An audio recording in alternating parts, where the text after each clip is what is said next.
Canal FM.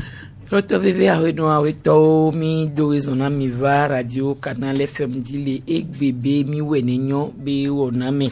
ngba kudo nyakaka do to mi le wa mi la yi wona egbito aji Jérôme Sossou wezon yola daga ahome tole deviode fonkeke ni sobido le wele ya ami leje nyade ka pe na si mi dona pe de ma o ga sega me ina mi agbegbogbo egbade na mi tone enko jogbe wende ko lati jode mi ajia ete de na mi tole me a ki won mi do apega ni emi agba no de koku ni be e ma lo ni potono mi aji ni enko ma jode inu gbegble ko laji be ajode mi aja ongba no jode mi aji o ndogbe ni togo to keke ko se na emission wa e togo to keke ke mi no no jinejina kungba jinejina cha mi dogbe roro la mera ti so wezon yo dade ahome ade de viode le ko sobido bonya cha kede ya da pena mau itami le se gbe agbo ya do pena to jino to ya mi tami baba la chago melo yo Joseph Gada wezon yo dade ahome tode o donc ken lo de viode of donc ken ni solo le ko ile ya ita pena to hono yuga fomi il faut la gbegbe do mi po mia bena be ya ira na even ko kanji bena be dikpe na mo bi otogo o ma be o pe ni ti fafa melo ni ti fafa me to hono po be na mi ho ko do alove yo bebe tanya be metam ya wonti fafa be dolo enyo agbe Jérôme Sossou ha obi toponya medide nous que miona be campagne électorale nous les qui sont le pour campagne les on de ndakpene nya bia mi agbrawe egbeyin keke amade ye le que campagne nous va dasine egbea emina do jesidobe tukara adriwo ekodada bochikodo eto que mi po garder mais les campagnes c'est ni convoi va dogo convoi alo mi dogo mi do ina gijigijia mi da pe ni ma be mi le pon ni mi no e go be eni apa ke mi le do le fi gbese agbe mi sia mi ni be o campagne de nkumi kokomi ni eno ti fafa mano e jo mi il vrai be mi c'est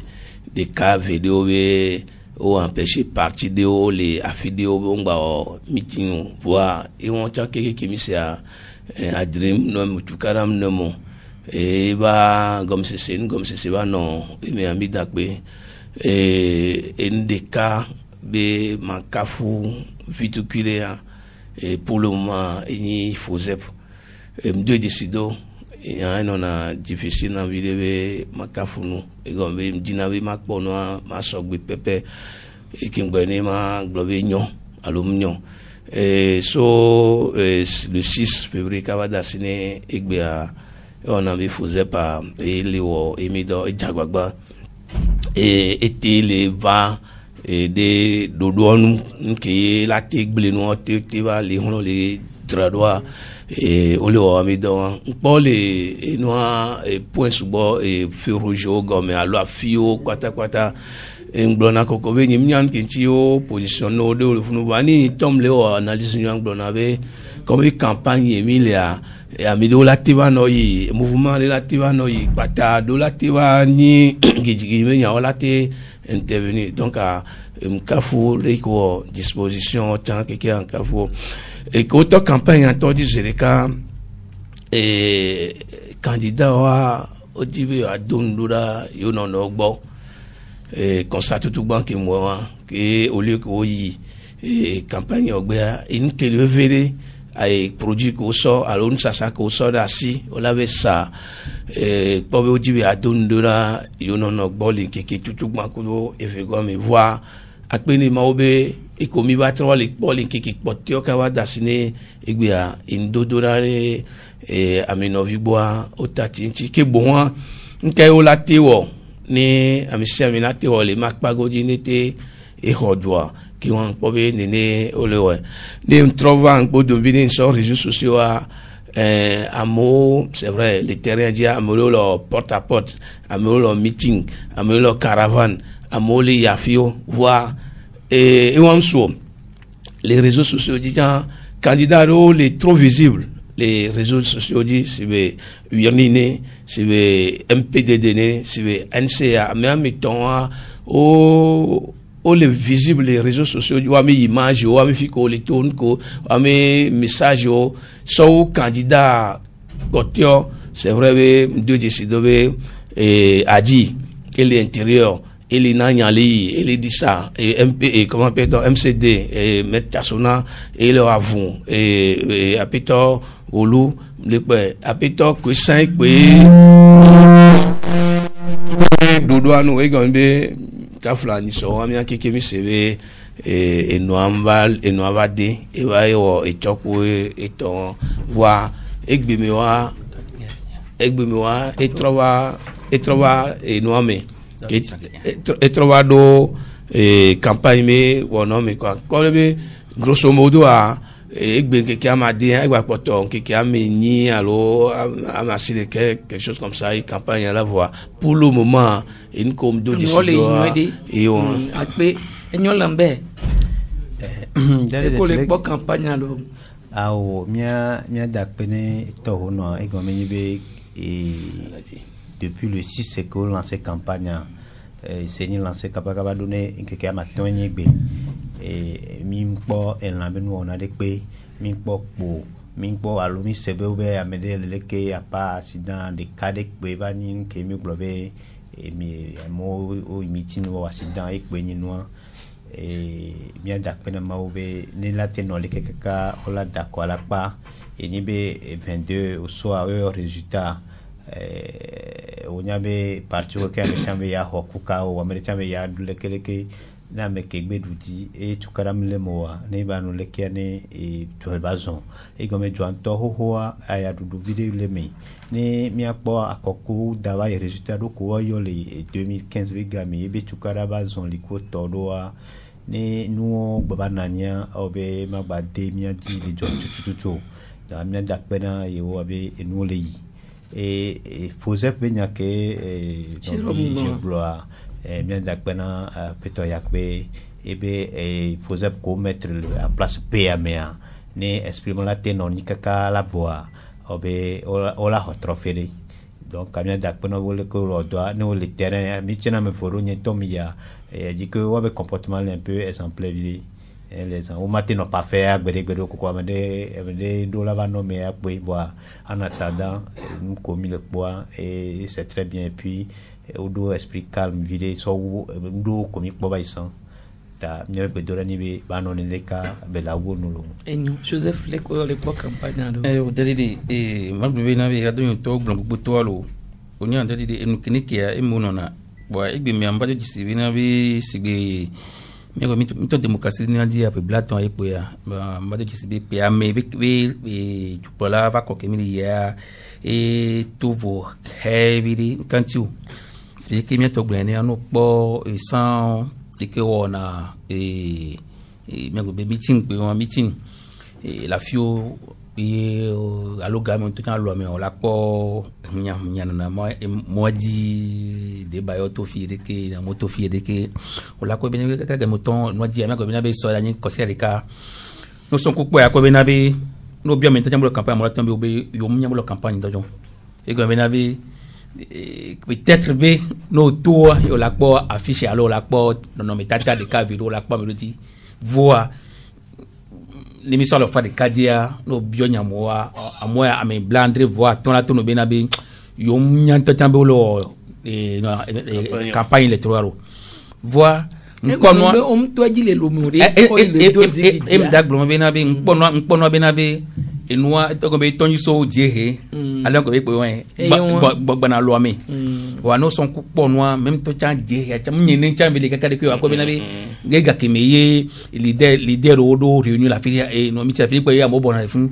wa gbogbo to wa no son kupo no en ko be porta lo ai no vi o gbo be de nyagome ne a bo la gbo be de be no e do no me da ka so e se o pe ba ko da ke be da le 2018 à moi 20 décembre 2018 a dit be amodo bisibe na be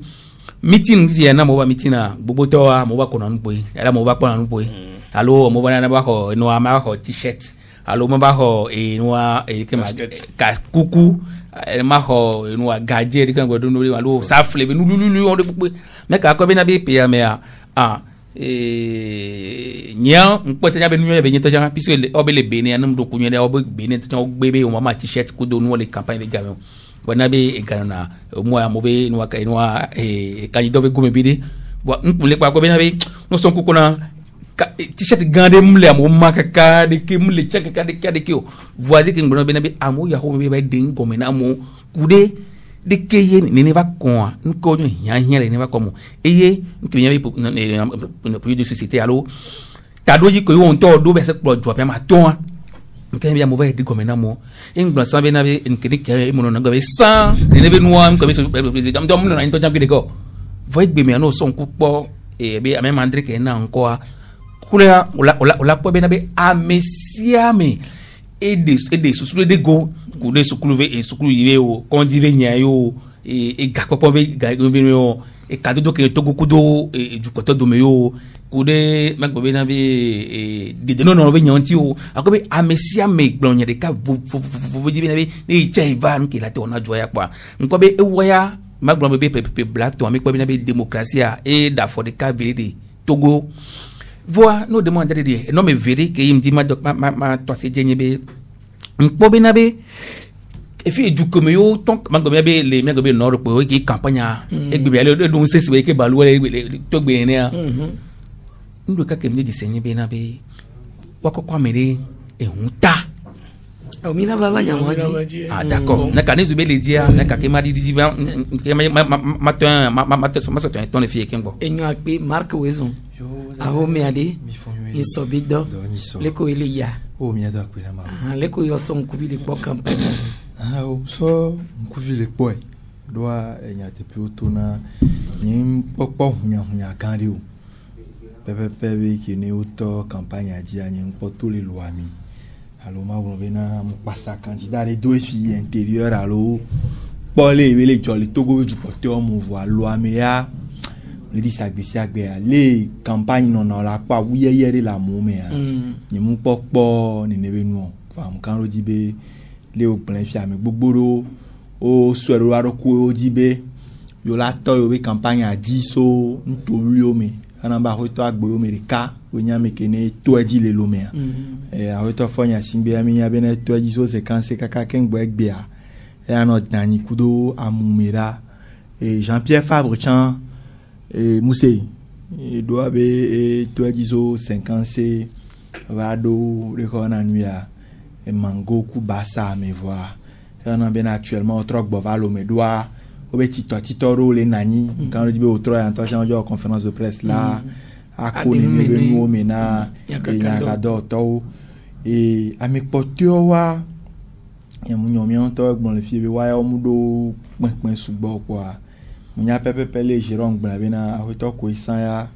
e no abi den na be e so e be gbon be to campagne dit to bamu no kudo e afanya be zona mi e ahoto cha sona Traoré ya munya be e chambe wo meeting de ka ku veri ole e chan wo meeting nyimbe ede wo la dali de po be gengbe aye e wo e chambe wo e chan wo meeting de ka ku munya be gbe alo so a ya no maison des choses doit et so he la madame Home ogbon be yo le ya ho candidat re karika yo wa apompona yo kwa kan ro di be na me ye ja to eji ya no funu ja ade nu me na mo nu me nke okobe na nya vidia yenyi be le candidat pata me alo wa mandrin o pata so fo nya singbe ba to agbe o me Fabre ko to dia et politique politicienne alors nya wi obe o so drapeau na me ya provoquer et mchando la do enti be nu kan ti abena provoquer do ma ne be nyo jo va honsen le nyako la gbona jumevi aussi doit quand be jumevi on ko no te po fi enyi be na mi glon réforme politique tout ban réforme politique bobo réconciliation voirée ne nyam va réforme politique kewe mawo mi be régime ke mi le ane mu don mi adi o ware de ke nyama tro régime parlementaire ma tro régime semi présidentiel de ke mawo e fe gbon ni be na atowa mi be nya hidada be nya kondi be nya o to fo nya si be nya ke no tebe mko be la gbon na mi abe ka flan o gbon na do gbon be de lo e be fifi ya santé be nya me ja no do ken gbe o la o do si won o do la no la mi semi intia fifia il a se be bo il a so e ben ku so po la mi semi nya me voix dare ring ba no be na et le corona nuit à 2015 me va y avoir un mandat social à mes mille et à yo va trember bobo dum le dan du ba mo le gwa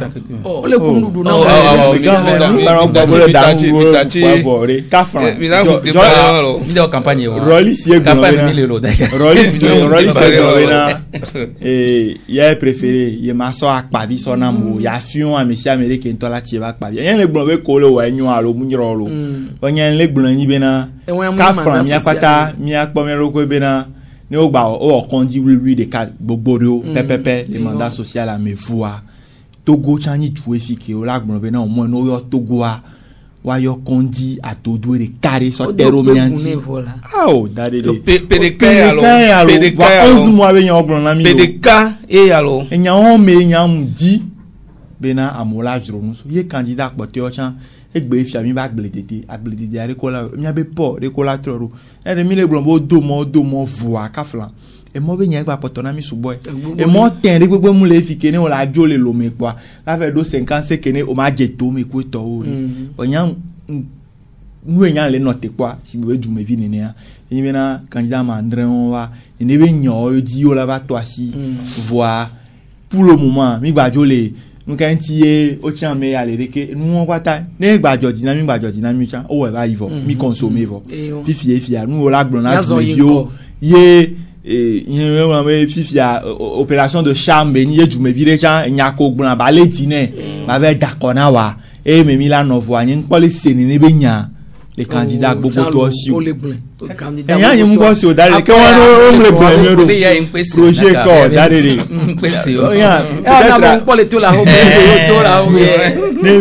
peut-être l'émission à mi la trouvé dit l'émi a so mais avec douanya on peut être dasi que mi a to là mi a so mais avec projet la côtier me pore ka fo nya singbeare bon et a bilan les si en plus bilan nous ko bébé awa par rapport na promesse ko be wa something well Koudon ko be blomé la wa fifia e ka di o la ten kanro le meneu yo so Jean-Pierre Fabre e nya ka be blom e ka e di ba lo la te su ka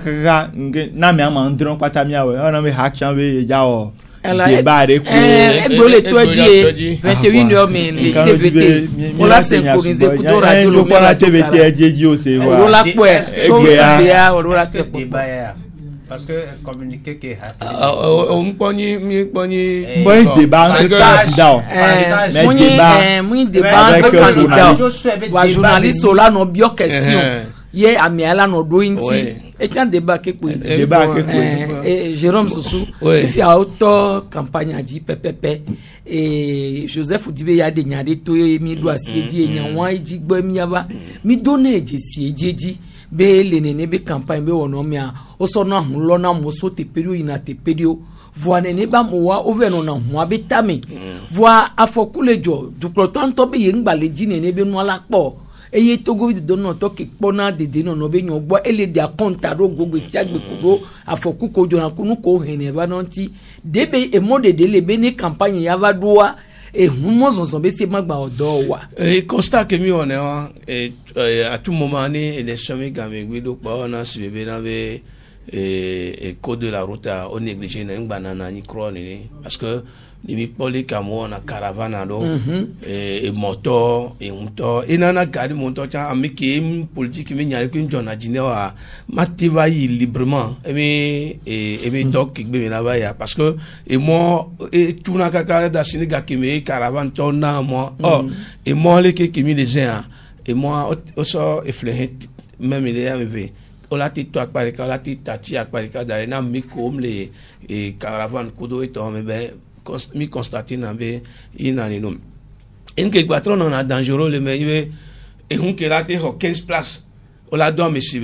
50 si 60 né et que les malheureux ni be et des viola non amola non wata et pour la plupart tout et pour la plupart du temps et ben na jeune vieux de vieux sinon mais quand auquel ali nous l'a dit tout à fait et que caravane dans so ami c'est accident et dans ton pour le moment bilan pour les morts que nous doit c'est vrai accident dans CBCV alors c'est ton il voir ami Tommy coucou mi se convoi général et apeto ya que toi on va me répondre ko ya faut que véré wa et que on et on que les coco di amugwa ko omlea et avait vécu les cas avec coulé quand tu vois mi subo j'ai afoku on va mi 47 les et on des cas qui on a 15 places même et on que a nyang blonabe ne tobe obe ola lo ame so affilé a kahungan le bisole da sotral be huyo eni sotral la hotia akahun ani ka ibe a hotia enyi hu ani ka be ola hotia ola te lo amodo enyi hu ame bon ne surtout ne carrosserie agbe la gbe yore moteur à la gbe quoi et là non beaucoup plus assuré so ube et hun kele ho 15 places au lieu de 47 déjà Antonia volant bayate don se drive Antonia la perdre équilibre et nous on en avait accident et nous ken bak ponali et nous mais souvent il depuis moins de 18 ans parce que élection ken ba mi la d'accord mais là do et puis mais via on la pole et nous gbogbo do me caravane gbogbo do on la pole meeting gbogbo da de vieux omsion wa we dona hunne e wa msogbo ni nebe de vieux jogbe voto e wa nyina amiko ni sibe hunya on leleke zozo kudo amosugba inu étouffé na de vieux qui ko je ba nyina jogbe voto asuku nyambia se nyi be meke yo na de vieux be oni va e pe de na fu wajina la manu po nu kido de wona de vieux wa de na fu ki wa ki mi parent cha mi na le kule mi vieux chine ne no de vieux sukul vieux ni e agbe mi no viare e so mi are me ka we lava do di mi o ka nu wa processus nti fi an so gbe na azun mo bi o Jérôme to jiblon gbogbo to voye opo be nkemi edu tisen be na be nyem kandi be na be akoda be ga America be Togo be si otro nyagbe be na be zazakude ministre kin pona na de no be nyanti viviri de nyame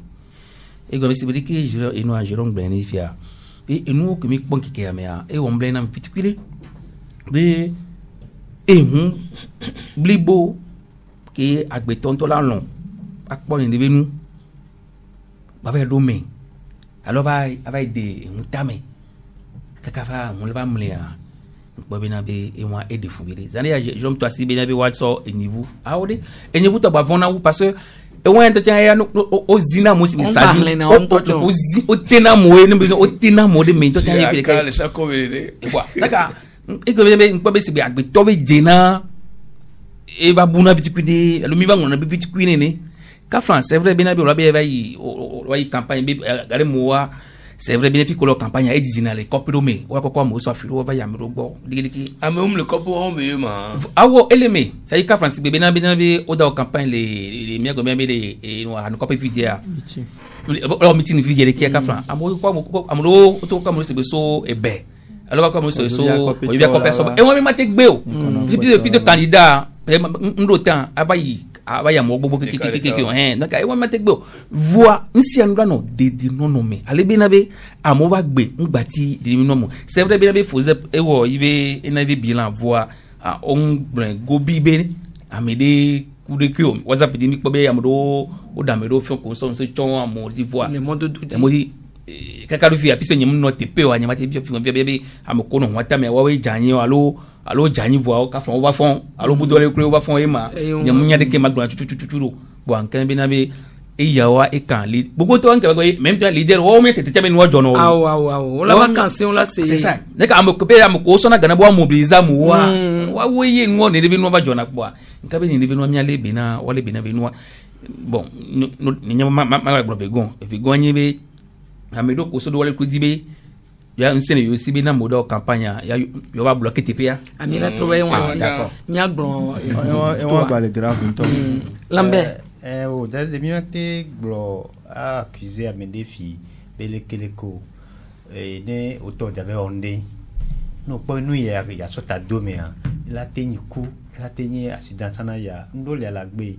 mais à cause de abede yo mi le be kono yo be a o yo be o j'avais meeting de voir dans 2000 alors on a 1000 francs auto pour de domé peut-être mes parents comme non tout parents tout ça mignon donc peut-être hier va se be et bébé voici donc va se d'abord ma boy va se be il a dit que quelque part et obe ni bi no mo le nania me le so be game ko na mi pona ga hundo ga ma do na caravana ono na mo tami wa so do mo etepele na no no ni la nyu no le la nyu a me no na capo me ngbe do me ka ko la so wa fo no to silitia me le so be game tu no ya be po bolu tu ga mo lona de visu kru yo nene alors no le do wa mi se me que se me que alors me yo ya be par exemple ministre de la sécurité ane interdiction de blao neni gbe gbo le interdit ne élection be gami gbogbo interdit ya la wa no te gbede nya mo di quoi parce que me élection be gami po na no voilà ni be avec le yo amo le puta mo be dade mi hunde e hona me 8 e hona me 10 mi vers le 20 30 le ho mere avec le on le penser danger que l'on connaît à mer driver qui ja ku moi driver que li to le ku moi est-ce que voilà parce que ne ma do gapo me quoi mais c'est son gaso do nan ko et ya gbe ho be ga do go me quoi on ponya be ya ti te pia agbo se do aya mi ataku ela yo nla to le ho me te o ya ti no ni be ma be no vaje dia bisa de sécurité ba ja bagba ne cedele ono do jinko yo ma pona ne be nu o ko mi pona boy campagne ba na to wa ti interdit no e la wa be sana be no ani va we ali le semea e la nyu bile quoi pe lambe pe mark dans les côtés moi gbogbo mi pona le tu ami surtout les mobe CO 10 ans be nyame ken gbo nto campagne baba doa o le wa tepeori surtout bon to ke ma to asieni ehun koko na ga quand je dis que mi school le du ami au fion mi voiture prioritaire ke ni ami si ami nyabe ne o le modi ne rekewe hun vale rekewe o la nemo ba ka flan gabe hun voiture prioritaire be nya ni mi ave code de la route no troya on e na mi apata mi anya ga me no po gabe hun anyari ke o ne o violent na feru o créer un accident o lo na me jona la mi agbo e wan le reka e fe gbon we ni e hun RTG o aflan hun RTG o chan voiture prioritaire o nya e hun RTG o la po hun RTG o quoi réforme sur deux mots o no réforme sur deux mais ni a pour le moment code de la route que les miasia mon la na dieji ne mu pas trop mignon doit ne 3 au moins ça peut la 3 ou adopter c'est fani mi be so jo mu ten le respecter nous basique on wa o lo dori pepe mi la no ka fu voir e la kotopo e ton wan yin ke di o mu po du gbere et nu ya le wa be do nyu e pata ko le wa me yin surcharge be nya mu campagne be game amo na overdose mu campagne be game no na te po ken gbo la po mu ke ni 5 places Togo fi ane huani 5 places na me la no me minimum a même ne lengo do même ton lengo même 42 quoi et de nafu na nyanyere ka vide be na e dure ko même le balé ne fi ona no i Ghana fia ne huami ame negbele me quoi pe chauffeur a quoi amemu edovo benene ne nka na mi agbo ya o matin pa sur charge be nyagbo ne be noa na be na ne campagne mi amogbo balé wa unwa do ane de o régler noa darevo ken gba campagne méchant peut-être en Amérique verrait do dia et la canro me vide quand im ken yang ba le pour le campagne mais les mauvais nyon gbo eni be na ni munya seyeye be ni lo vo gbogbo re o la po wa o de auto o mu immatriculé o so unir 2020 allo pancarte de campagne so très ready allo muri on to chan ko ina wa ba affiche a tregbea o la tre affiche a do numéro a di que nous on begbea o matin pour la signaler faisait parler au top pepe voir nous me le wo wan chan ne funa le me o adwa ameri la ten so chan matin so hunye ka flan la ho me fi ko nya be ina nu gbegbele ogbea la tre amerebe nu ado di atre amerebe enu ado di la so di quoi campagne mingba so campagne si bebe na période de non droit ni doit ka flamba amole meeting akwa amoro hume kaka agbeto 42 do 15 place me ave accident atozo je mi apase sin ka me kewe ja dako darire do ni mi le gbon ni pepe a de mi le yo ni ba me obo ni ba senya ni wa dako na mi ne ka flan jo kuvo keken gbo ni akoda da be ga me asuade ba mi agbo be na mo be si o ya yan be sojo wa o le jagbagba lo voile côté wọn e pa poto no ṣùgbọ́n ni wa wodo wa jagbagba ni amesa mi no zonro e mo be sedia ga ise ni no do ganari susu ma ten va no nto chan be na ya kwa mi ame ni ro bodo no kan ti mi o gbo po gbo be su éducation togo ya bi éducation do pan gbo oui lambe Marc Lek Blonyande et toi si moi et mon nous là les surcharge les mots dit audi ni ma doit connaître sojori bien chauffeur bien da connaître aux ont pas les mémoires quoi on ont pas les mémoires chauffeur de aller retour olana de aller olana 200 olana 200 la file olana 200 file mi bugawan jodia demi wa kwentane e hun kokoko le ta pali mepo on a l'omea mi estimé tasio plus de au moins 120 tassi et les palime et on a aller retour l'omé ne amoko le joga ma bio chauffeur be dare nkechene mi va oba do fia on a 200 be a juste ne ati okaba ngba dit que auto contribuer corruption ne so dans le modi no surcharge ayo hola 200 le wasi no mo surcharge o na go non surcharge à 500 to jan donc à quelque part faut te do chalia ane ho mo dia no surcharge à 1000 francs no mo surcharge à 500 no ngba ba fu ya po pièce o et moi vi ya on ngba tina di be yo a visite technique ko to go be ni mo ba c'est parce que chauffeur me le concerné o activité ko lo e go be ndo lia règle la no non asio les régulations sont de l'homme mon na ngori c'est pas ça mais il est waouh taxi to une semaine daga ko nke lambe le blanc il est vraiment l'évident et c'est que mori que modia et oteno a jour ngena na wa matena galgana mais éducation que les wasia etobona 228 mais éducation c'est comme ça bon maintenant une que banona une que balé énorme par exemple là et miachami en keni usager o mian kede na humi ona ibe ne ehun vale yi no tote de moto na me o so ame ne voler ho ame no be mado a passenger no na ho mo zuname o ma ple ho no to le ka na me nene o zuname o we ku do yen to yan ko gare me to cham to be ni ma gbaro ho a make je ba du e lo be ma to ne ya ba o e fe gonta amiro glo na be ya ile jikaba kaba isale do dom le jikaba kaba o nglo na bebe ile jikaba kaba no do ho ame a ne ehwa kafla ne zon metalika ni wasida ni o kenyi supplie le dia on wa kogo même to nya won ke gbe lo do surcharge pa assurance me ya couvrir o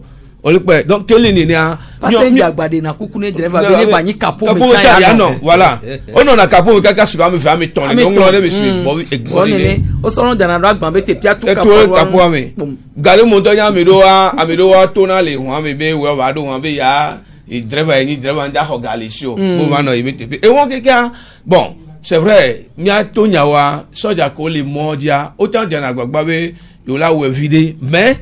le we mi le so wa mi ota mi akeke mi comportement et contribuer na mi sia mi so do ke jibe yo ma do ne gbe so mi nepo yo ma do ho mi sia mi so le do ke ji le togo ani na o la po be o ma temba yo togo soja la po ni la hola si ogo e wa ko mo social to la trotte ni ma so pe re o po be mi gbenyan san be education ri pe yin odun ku game ye casque bi yin va nya gbon e mi nya kaka do mi ton di amesi ame be casque bi that no on to gbe me ka fa nya npozo je ejijo na ngabe obe mo do ke mi le wa e won ya gbe de fi mle to dali olo wa e kan c'est bon e gbe me to tia no o le yezo je si o yin zemi to gble a mo la ta pa to be mo tsunami popo alors même to ya téléphone o le téléphone to ya go o ngbo ko gbo o me sia donc a ko be na be rapidement be ko be quelque part mo le tro so vite non kari mi ma bon fi be na be sujet ba me do mo lo yoro les forces de sécurité sont les garants de la sécurité du respect de la loi donc mi ma te gbo mais kafra amoto via bena be oboto to fo soja nka mi fo soja ro c'est comme ça soja na patapa donc dadiri o donc ma no zare be ma parenthèse no vile bena be you so o de indice de la corruption to Togo be Togo au moins mi ba au moins 2 sur 10 mi gain souvent je ko samia do sanu dudu awu gan Togo parce que be niz bena be duke mi yemi le mi ko be mi de kono ho be nu ya nwe bo mi gbebe mi ma wewa be zanu dudu wa iwa parce que soja kila nyanwe de bi et hun ko be 5 places ba ame 8 ame 10 leme et la mian kuri di la ba ya corruption wa mi ma to nyabuno nyawo et yantia donc be na peto yak gameye et en plus cette formation soja wa e globé be de situation be corruption be ni exemple dun be po yo reconnait be be ibe hame ibe hado to wa o gezana vidi va gbe mi ano son ko na ko be même te les ministères apeto yak egblin voix nko ngbe accompagnement de ko ngbe logo mi be nu kawe quoi ni be yem to vio want to respecter nous ton o yem gari moi et on a go be fiendo c'est visible hein kafla o ngba vona namo sa ola na ola wa o fifié comme eze na lo roda hones el kadona gome eze makane no le ni wa la ko be na be kafla gaji gari mo na sidan o joa surtout na sidan o jole nord be nje no ba po mo amowuna hwe bon enya kai egobe zande amaka be assurance nda couvrir mi o won to cha ke pe nda couvrir o naka nkan be na be sensibilisation am gba tondi enya ka do to me gba tondi sujet je nyame kaka ko am nkan be na be la do to me na me semge wa mi sensibilisation ja mi to na be na mi o sur charge be nyare nya to nya te pebe a hoto yak et le directeur général de la gendarmerie, le directeur général de la police DSR surtout ça wabi responsabilité be nyini kaka egbea so charge balea funwa échec be nyino organ bité no gbon be o waya nwere be fi akaro me be terroriste voix sur charge be nyako accident le mondia wabi responsabilité wa wo le justifier ne be wabi ga ko honali yosia yenti yo blind e wala bien sûr américain no na casque sont là non la casque le mondial américain chan o be nyina là faut qu'on décide bébé na la répression morale mon pas jour on na mo kaka mo 500 bereka o pona temo kenjoe o tenya amérique pepe no gbe onu apola le nkan ti yene sur charge be nya kemia pata mi nya be nyon e don mi adi amesa me le gbon yan so jo ma ten woni ka no njate wo to wa nkan be femi gbajo lo tu o ko no ni no répression no we de jinyanya wale e la obligé driver de ko la visite technique c'est ça no visite technique on aja gba le higava ni e be nu mi e ba higava ni ta donc na ten no gbon eni education be nya be eni nya o chan nya kaka do to be dumevi o chan be passenger le son dadede c'est parce que driver lombe accord a même doit même tondia et non la tin va zo be na mere ama do wa le driver nya be na edu ya na egbe ko po la le ya va c'est quand be c'est les doit menene be no o surpris de cas avec 5000 c'est flou garé menene il y a le garé men ton va we na surtout munya be na le e mo ke so ako avec colombe de la paix dia o ba we garé me ken gbo wa to ete be na no ogbodo huan ogbenya me negbon alowo nya me fegbon le nkan kwa ale ola didi o de fike chauffeur driver soja pe huan le pa wo kene le funu aya odo huan tutu gbon odo huan pote o mji na yan oladi driver la continue kwa me pote o tu fe on mu tu fe on e ya ngba kan o fua nyam ke nti mi be sojo wa o mate oni ne be nu aso po be na de ejo pata kan ku mevi voa agba va Togo po ano po no ri sare jo me ka no gbedo Togo po agba po le dudome sojo be nkume ne go gbale amoro hume amole amene ameton wa munya na popo la enyo olegno kolo ho be nyazane ya o to ya ho vie onya be ga mo no le fe ne kolo hu ne go après fait je fe wuja bo hunyo ya parce o be frère e go me ame matole ne eye zuzare no ne manye diesel darire eye wa trop volant kaka la ba akona ba npo be na be kwa sida e bi don bia le kegebe gbagbala me e de ramasser moto ne wu pastor de kudo soin wa mo zo moji plan darire o pa be enu akon de kene joli karani so ka fra inda ke Joseph ni ne be nuwa e ke joli karani so même to cha jagle ante be jagle a fi on kuna kon le gamolo 2 mois garé mais et pas son maudit les mois pas son maudit voix on la combien be et qui ne vient ma dadi mi bobe nous troyelo DSR o meyo ma ko dona wo jenjen na ko bloquer na o ko na contrôle routier les mois contrôle routier dadi be ko be 1000 francs ko ma o benade frère kafran o le ajoute tout ba o la ajouna assurance ko do visite technique wa kafran dadi de o fike mi le fia no kafran mi ko be o hazakpo o bloquer kolon wa am wo boa vérifier be nya o benade o visite technique la jour ko so la jour. Et pourtant, on risque chaque jour. Regardez-moi qui vient en cours. Oh, grand temps que Kemlo. Oh, on va être on a fibu guinou na fibu. Pararisme, un peu de gens na nito. Non, on va moi c'est moi de le hakona wa. Regardez-moi dit.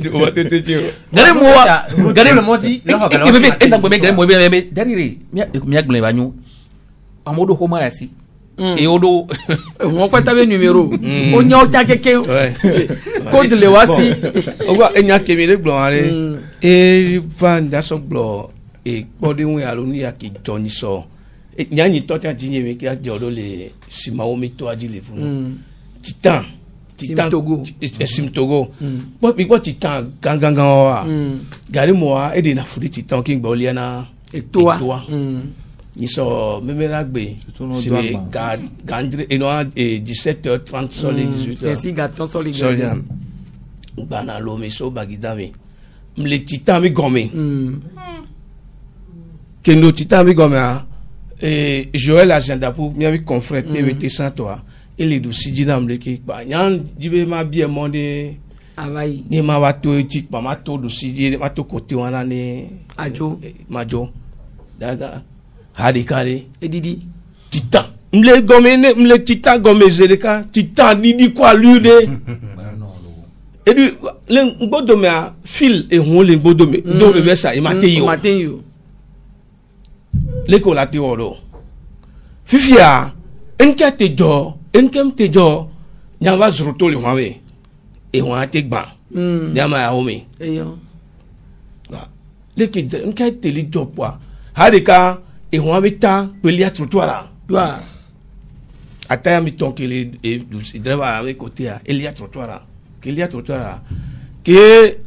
nyam le gomme et on ligne c'est à peine 10 cm que nyam sur tout le quoi. Allez quand même bino à keda et on met ton je vais là dans pour kodo toi même tant qu'il est et noir garde fou anti côté on les king boy ne me garde fou en total le wale. La ngejeme. Pas que la gege grand ami. Igba won mi ton keke yo igba won mi ton ami sa mi zrotole yo be won mi to duji e go we conteneur qui mi ko tamble yo enyare ka chen won ombla conteneur ce qui veut dire que conteneur a ka hon di gbana conteneur a te gain ne gain ya me ko keke le gbo dominer won keke a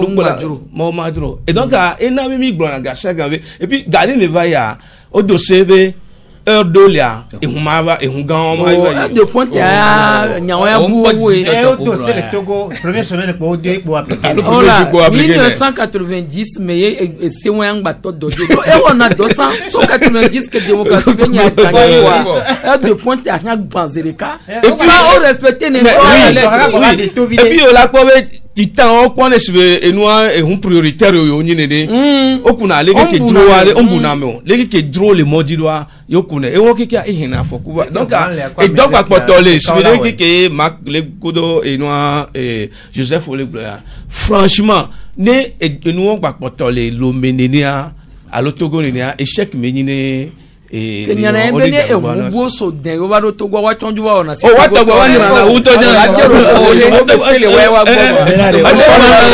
ne beni ma ko Nigeria to ba no do wan to wa le beni me on kuna kono no to gwa le sibe na pays de non droit so jo chan ya be ogbe no te o kwa yo la ta o do o do na gban kaka wa we do na gban kaka driver an to chon ma gba pe o rétroviseur en tout temps on m'a battu et moi avec comme là non ta ni moi là non kezo Bobaina. voilà negbe so di to ja gbogbo ni asivo pa e voilà en avant la musique negbe dogu e so enyo mi ni nya be nya di mi mabu afone nya ho meeting be nya do jo meeting be nya mi ba disi be na abedo vele so mo na me do la firi o ma o meeting to zo nwa de ko nyem nya ko John Bri o so do recruit be na be ne amode ba meeting na be ya yo do nse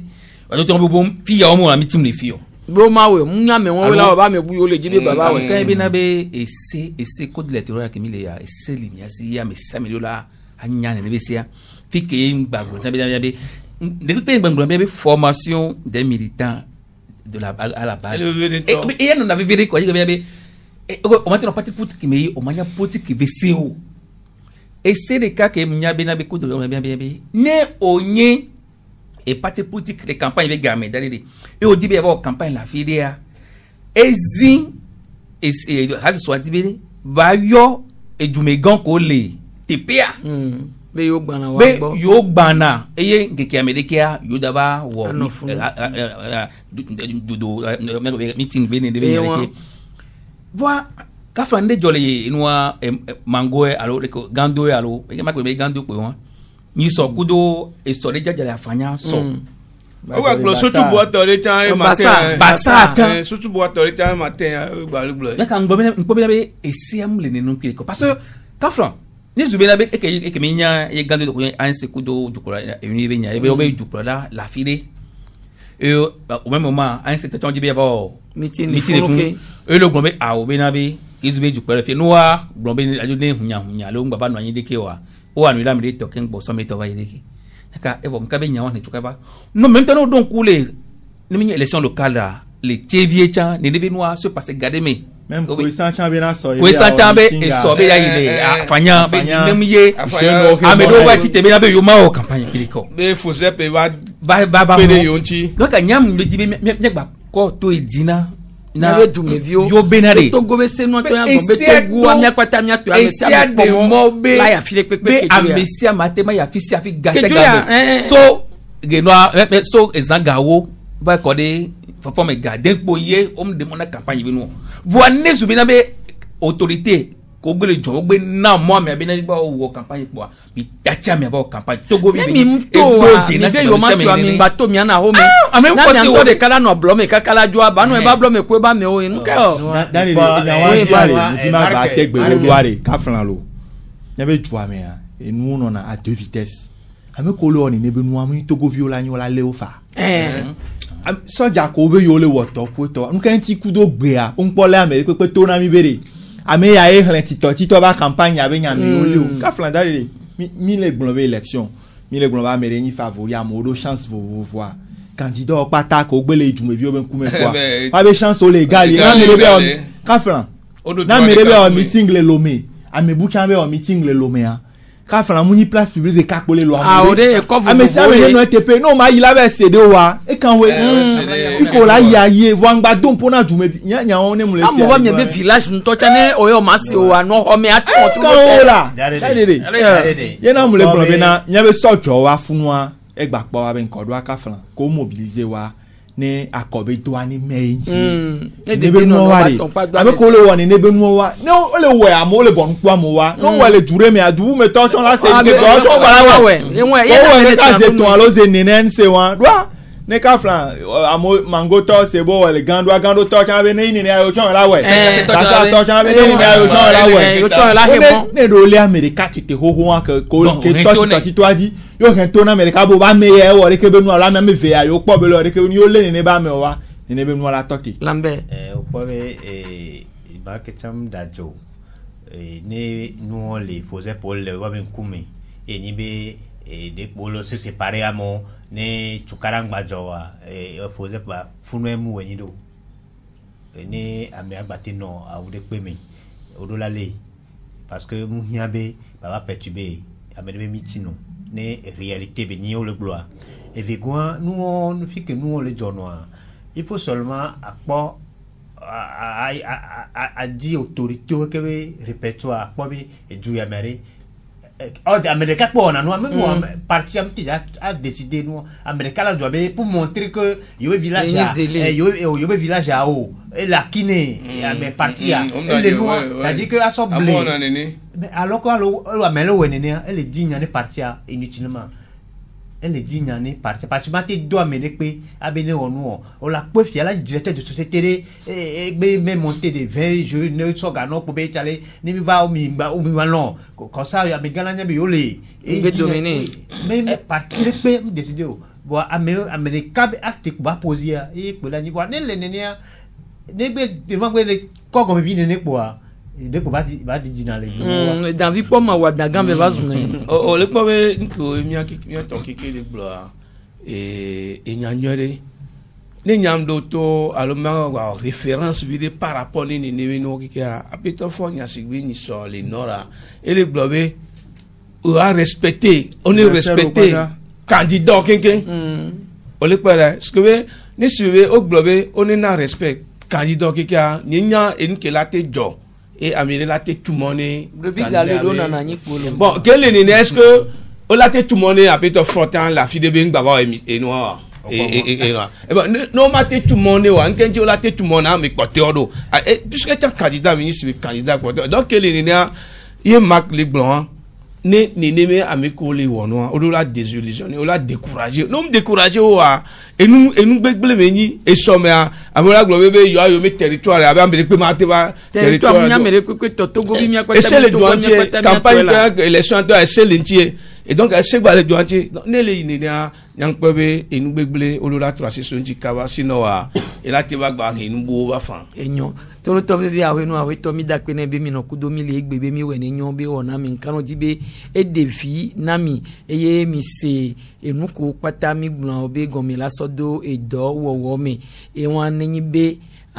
ameko le yive le denu me na du come vi wa no ni du come vi o le nu to de me ye e hawa be num jojina wo wa oyo ma he moni ha be ngba ba wo e be doki be ya ba wo nyu eto la nyi be atudo kuro ho me po ne wo e be nu ye be jua atole ho me ameke be nu jona jina ne baba atodo enti do togwa nyakpata nyato ebenyi Togo vi de siade la temu yi edude pepe ke mejuri afa ye be la temu ano agbesigbe Togo vi nene le jude siade me ele vvd miale me la sigba kudo ameko le lo amokudo hunso te prele te peria wadose ne surcharge wadidi poto amongba no yi etamene ho ongba no etamene ho amedo yi nene be hunta me kwa ogen ojafoku onge mveve jodo waji mima sebe owo campagne po ya mo gba po eya ela defu apena mi be mi domi eto Teresa de masonya hunle de begbe mi sele moanu Michel Tomenga kudo kiti sosa ono modando piage roda kutsalana mi la trosi wona ya le www.canalfm.com di allo ne mi YouTube dia mi la kido onanti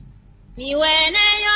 e gba unya mala mi gba wena yo e fa unya mala mi wena